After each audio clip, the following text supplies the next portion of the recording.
यहाँ पर हम सेमेस्टर 5 के लिए पेपर नंबर 11 का अन्य एक प्रश्न राष्ट्रीय काव्य धारा का संक्षिप्त परिचय देते हुए प्रमुख काव्य प्रवृत्तियों पर प्रकाश डालिए।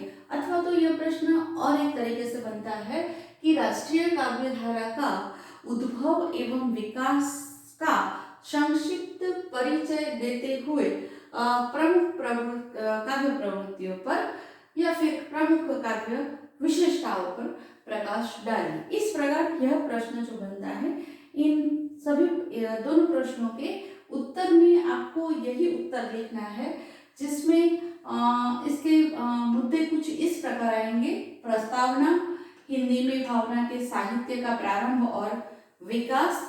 अन्य है राष्ट्रीय सांस्कृतिक काव्य धारा का विकास। अन्य है राष्ट्रीय काव्य धारा की प्रवृत्तियां, और उसके अंतर्गत आएंगे आंतरिक विषमताओं को दूर करने का आह्वान। अन्य है स्वाधीनता प्राप्ति के लिए प्रबल आकांक्षा, और एक है अंग्रेजों के शोषण एवं अत्याचारों का विरोध, और एक है आत्मबल पर भरोसा, और अंतिम है त्याग और बलिदान की भावना। अंत में आएंगे सारांश। हम इस प्रश्न को देखेंगे तो आधुनिक काल जो है वह अलग अलग चरणों में आगे बढ़ रहा है, ऐसा हमने देखा है। और यहाँ विभिन्न प्रवृत्तियां जो रही उसका इस पर प्रभाव रहा। भारतीय युग से स्वतंत्रता प्राप्ति तक इस काल को अलग अलग भागों में कालखंड में विभाजित किया, और विभाजित इस करते हुए उसमें हमने परिवर्तन भी देखे। और इस दौर की कविता में भारतीय राजनीतिक चेतना एवं आंदोलन के संदर्भ में प्रस्तुति प्राप्त हुई, और उसे राष्ट्रीय चेतना की अभिव्यक्ति मिलती है। अब हम आधुनिक काल का समय जो है वह कैसा था यह देखें तो हमें पता चलेगा कि अंग्रेजों से मुक्त होकर, यानी अंग्रेजों की गुलामी से मुक्त होकर हमारा देश स्वाधीन हुआ था। और उस स्वाधीन देश के लिए, स्वाधीन भारत के निर्माण के लिए जो राष्ट्रीय आंदोलन हो रहे थे उसका यहाँ पर बढ़ चढ़कर हमें प्रसार देखने को मिलता है। और इस दौरान ही स्वतंत्रता प्राप्ति के लिए और स्वतंत्रता प्राप्ति के पश्चात जो साहित्य का निर्माण हुआ, उस साहित्य में राष्ट्रीय एवं सांस्कृतिक भावना हमें प्राप्त हुई, और वही यहाँ पर हमें देखने मिलती है। अब हम देखें दूसरा टॉपिक, हिंदी में भावना के साहित्य का प्रारंभ और विकास। अब आधुनिक काल हिंदी कविता में राष्ट्रीयता के स्वर जो डाले गए वह भारतेंदु से ही सुनाई पड़ते हैं। यानी भारतेंदु युग में हमें आधुनिक काल की हिंदी कविता में राष्ट्रीयता के स्वर दिखाई पड़ते थे, जो हमें द्विवेदी काल में भी प्राप्त होते हैं। और इन कवियों ने पराधीन भारत की दुरावस्था का उसकी जो अवस्था थी, दीनहीन अवस्था, उसका यहाँ पर चित्रण किया। और चित्रण करके उनका आशय यह था कि जनता को जागरूक किया जाए। भारतेंदु की कविता में राष्ट्रीयता के स्वर प्रबल रूप से मिले। उन्होंने हमने आगे भी प्रश्न में देखा कि उन्होंने शासन के प्रति विद्रोह व्यक्त किया। विद्रोह जो भी राष्ट्र में प्रवर्तमान थे, उन विद्रोहपूर्ण नीतियों को उन नीतियों को, उन पाखंडों को, सभी को उन्होंने अपनी साहित्य में प्रस्तुत किया, और उसे मार्मिक व्यंग्य चित्रण के द्वारा प्रस्तुत किया, और लोगों की यानी जनता की आंखें खोलने का प्रयत्न किया। अब हम आगे जाएंगे राष्ट्रीय काव्य धारा की प्रमुख प्रवृत्तियां। अब यहाँ पर हम देखते हैं कि राष्ट्रीय काव्य धारा का विकास, राष्ट्रीय सांस्कृतिक काव्य धारा का विकास।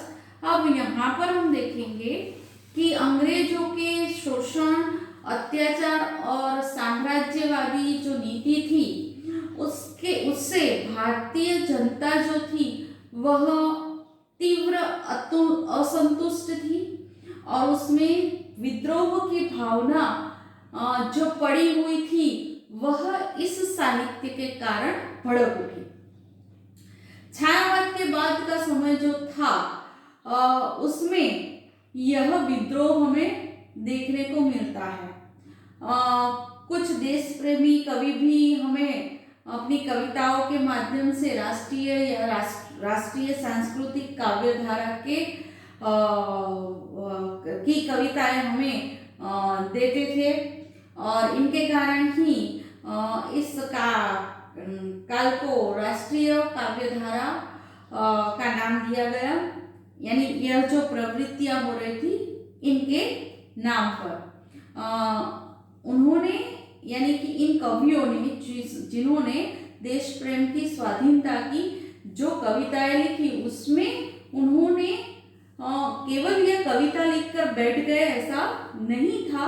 उन्होंने यह जो लड़ाई थी स्वतंत्रता प्राप्ति के लिए उसमें अपना सक्रिय हिस्सा भी लिया, यानी कि वे उसमें शामिल भी हुए। और ऐसे कवियों का नाम देखें तो हम माखनलाल चतुर्वेदी, राम नरेश त्रिपाठी, सुभद्रा कुमारी चौहान, यह सारे यानी कि ऐसे जो कवि थे वे सारे इनके साथ यानी कविताओं के साथ साथ स्वतंत्रता संग्राम में भी जुड़ गए थे। अब आएंगे हम राष्ट्रीय काव्य धारा की प्रमुख प्रवृत्तियां पर। अब राष्ट्रीय काव्य धारा की प्रमुख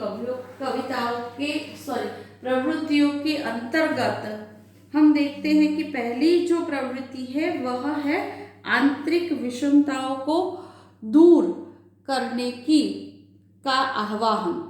अब आंतरिक विषमताओं को दूर करने का आह्वान यानी कि कहने का तात्पर्य यह है कि जो हमारे देश में जात पात, ऊंच नीच, धार्मिक भेदभाव, प्रादेशिक भेदभाव जो बने हुए थे उन सभी को दूर करके देश में एकता और बंधुत्वता की भावना स्थापित करने का यहाँ पर प्रयास किया गया।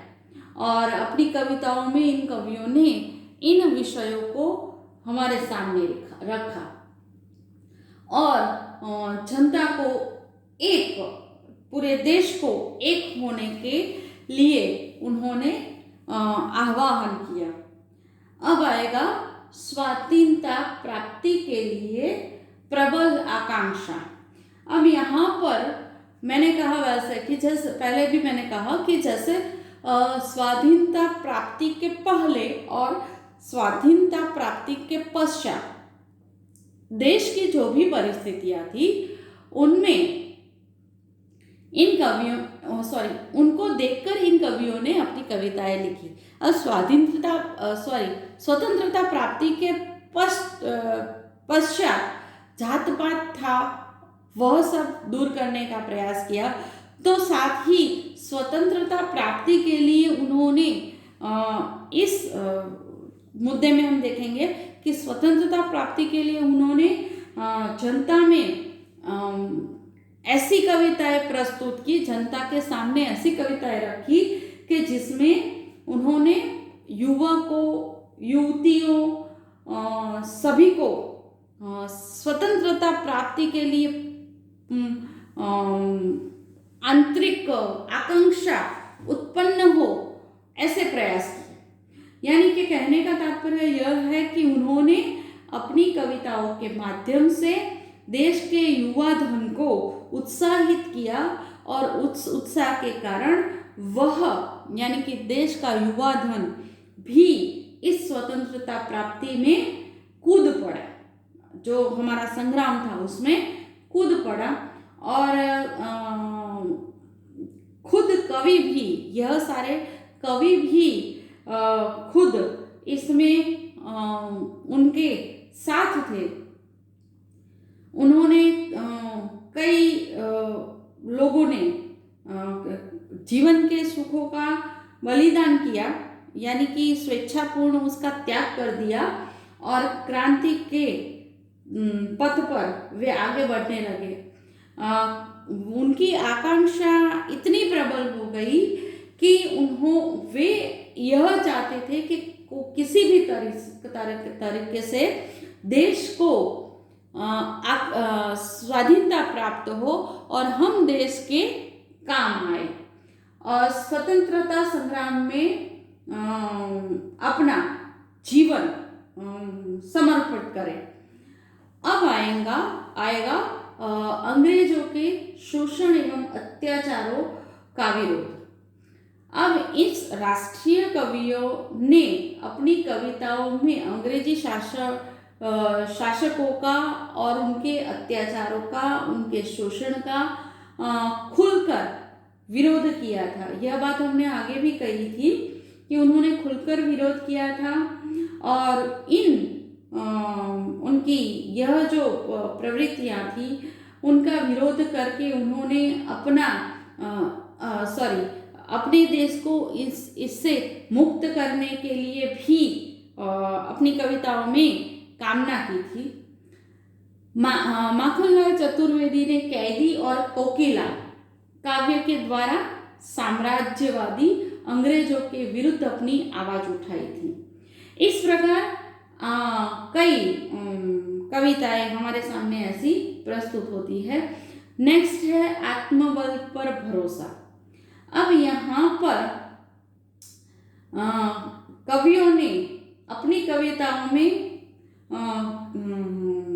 बताया कि जैसे अपने आत्मबल पर भरोसा करो कि जिससे आपको यह स्वतंत्रता प्राप्त हो और आत्मबल पर भरोसा करके संघर्ष करो। संघर्ष करके आपको मुख्य रूप से सफलता प्राप्त होगी। यहाँ पर एक और भी बात है कि स्वतंत्रता संग्राम में गांधी जी के प्रभाव को भी इन कवियों ने अपनी कविता में प्रस्तुत किया है और उनका जो सत्य और अहिंसा का मार्ग था उसका भी उन्होंने अनुकरण किया था। तो दूसरी तरफ उन्होंने अंधविश्वास को छोड़कर विज्ञान का सहारा लेकर जो विज्ञान से प्राप्त नए साधनों की मदद से अपनी लड़ाई लड़ने के लिए भी लोगों को प्रोत्साहित किया। उन्होंने कहा अपनी कविताओं में जैसे कि एक उदाहरण ले सकते हैं हम कि जिनकी भुजाओं की सिराएं फड़की ही नहीं, जिनकी भुजाओं की सिराएं फड़की ही नहीं, जिनके लहू में नहीं वेग है अनल का, जिनके लहू में नहीं वेग है अनल का, जिनको भरोसा नहीं भुज के प्रताप का, जिनको भरोसा नहीं भुज के प्रताप का है, बैठते भरोसा किए वे ही आत्मबल का, बैठते भरोसा किए वे ही आत्मबल का। कहने का तात्पर्य यह है कि जिसको अपनी भुजाओं यानी कि अपनी शक्तियों पर भरोसा होना, हमको हमारी भुजाओं पर यानी कि हमारी शक्तियों पर भरोसा होना चाहिए। सामान्य व्यक्ति में भी शक्ति का पूरा भंडार भरा हुआ है, इसे पहचानना चाहिए उस व्यक्ति को और आत्मविश्वास के साथ संघर्ष के लिए तैयार होना चाहिए और यह ही आवश्यक है। यहाँ पर उन्होंने अतीत का गौरवगान भी किया था, आर्य समाज, ब्रह्म समाज, विवेकानंद, अरविंद, महात्मा गांधी आदि जैसे हमारे जो प्राचीन आदर्श थे उनको ग्रहण करके युगानुकूल भी उन्होंने यहाँ पर प्रस्तुत किया था। इन कवियों के इन महान पुरुषों के जीवन को आदर्श मानकर उनके चरित्रों द्वारा जनता में आत्मविश्वास भी प्रकट करने का प्रयत्न किया था। अगला है त्याग और बलिदान की भावना।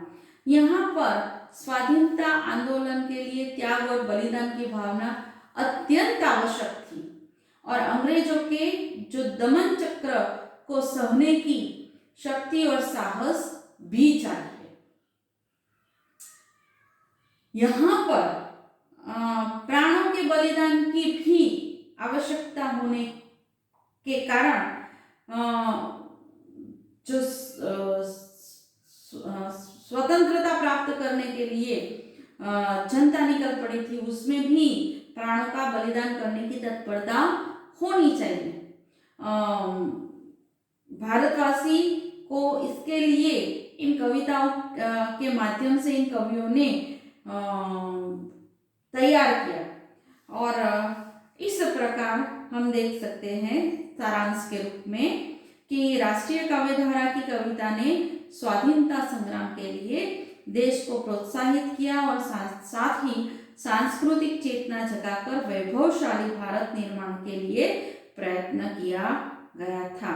राष्ट्रीय कविता के कारण ही देश का स्वाधीनता आंदोलन जन जन तक पहुंचकर सफल हुआ।